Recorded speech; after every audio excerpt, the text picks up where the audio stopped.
Un jour dans l'histoire. Nous sommes à présent à l'époque coloniale au Maroc. Bousbir est connu bien au-delà du pays comme la plus grande maison close à ciel ouvert au monde. Le quartier a été construit en 1923 sur ordre de l'administration française qui a souhaité que l'architecture en soit soignée. Pour parler de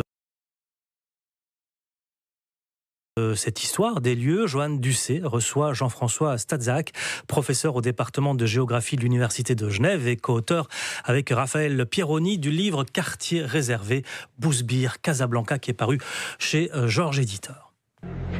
Construit en 1922, au moment où Lyautey planifie l'édification des villes modernes du pays, Bousbir est né de la volonté des autorités de lutter contre la propagation des maladies vénériennes en raison du développement de la prostitution.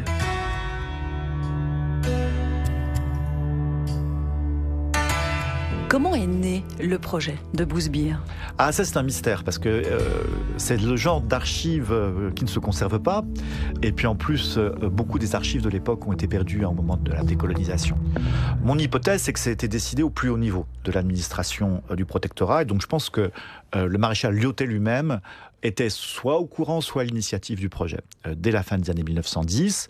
Et puis ensuite, le projet s'est mis en place dans les années 1920, au tout début des années